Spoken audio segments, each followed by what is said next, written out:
ሰላም ጤና ይስጥልኝ ውድ የቻናላችን ተከታታዮች፣ ዛሬ እጅግ በጣም ጠቃሚና በርካታ የቤት ተመዝጋቢዎችን የሚመለከት አዲስ መረጃ ይዤላችሁ ቀርቤያለሁ።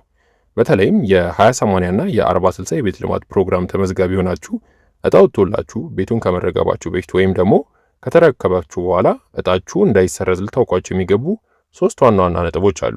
እነዚህን ህጎች ካላወቃችሁ ለአመታት የደከማችሁበት ልፋታችሁ፣ ተስፋችሁ በአንድ አፍታ ሊበን ይችላል።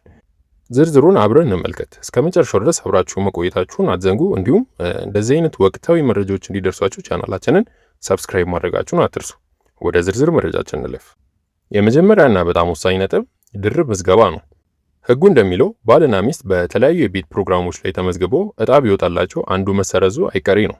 ለአብነት ያህል ባል 20/80 ፕሮግራም የተመዘገበ፣ ሚስት ደግሞ 40/60 ፕሮግራም የተመዘገበች ለሁለቱም እጣ ቢወጣላቸው ከመካከላቸው አንዱ ምዝገባው የግድ ይሰረዛል። ይህ የሚሆነው አንድ ቤተሰብ ከመንግስት የሚቀርብ የቤት ድጋፍ ማግኘት ያለበት አንድ ጊዜ ብቻ ነው ከሚል መርህ በመነሳት ነው። ስለዚህ ተመዝጋቢዎች አስቀድሞ ይህንን ሁኔታ ማጤን ይኖርባቸዋል። ሁለተኛው ነጥብ ደግሞ የጋራ ንብረት ህግን ይመለከታል። እጣ ከወጣ በኋላ ባልና ሚስት መለያየት ወይም ፍቺ ቢፈጠር ቤቱ ለማን ይሰጣል የሚለው ጥያቄ በህግ የተደነገገ ነው። እጣ ከወጣ በኋላ ጋብቻ ቢፈርስ አንደኛው ወገን በስሙ ሌላ ቤት ካለው በእጣው ላይ ተጽዕኖ ሊያሳድር ይችላል። በተለይ በፍርድ ቤት የንብረት ክፍፍል በሚወሰንበት ወቅት አንደኛው ወገን ቀድሞውኑ የመኖሪያ ቤት ባለቤት መሆኑ ከተረጋገጠ እጣው የመሰረዝ አደጋ ይኖረዋል። በፍርድ ቤት የሚሰጡ ውሳኔ ካለ ያ ውሳኔ በህጉ የተደነገገው የጊዜ ገደብ ውስጥ መፈጸም አለበት። ካልሆነ ግን ቤቱ ወደ ቀጣይ ተጠባባቂ ሊተላለፍ ይችላል። ሶስተኛውና ብዙዎችን ለችግር የሚዳረገው ነጥብ የክፍያና የውል ጉዳይ ነው።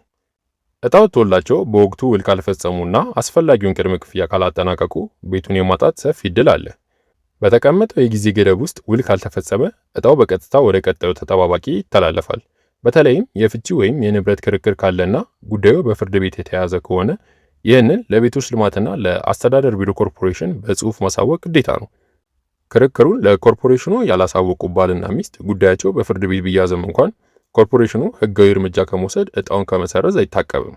እነዚህ ሁሉ አሰራሮች የሚመሩት በህግ ነው። የአዲስ አበባ ቤቶች ልማትና አስተዳደር ቢሮ በ2019 ዓ.ም ባወጣው መመሪያ ቁጥር 66 አንቀጽ 33 ንዑስ አንቀጽ 7 መሰረት ባልና ሚስት በጋራ የኮንዶሚኒየም ምዝገባ አካሂደው እጣ ሳይደርሳቸው ቢለያዩ እጣው ለማን እንደሚሰጥ በዝርዝር አስቀምጧል። ስለዚህም ማንኛውም ተመዝጋቢ እነዚህን መመሪያዎች ጠንቅቆ ማወቅና በህጉ በተቀመጠው 10 ቀናት ውስጥ አስፈላጊውን ማስረጃ ይዞ መቅረብ ይኖርበታል። ለዛሬ የነበረ መረጃ ይህንን ይመስላል። ስለ ቤቶች ወቅታዊ መረጃና ህጋዊ ሂደቶች በዝርዝር ለማወቅ ቻናላችንን ሰብስክራይብ ማድረጋችሁን እንዳትረሱ።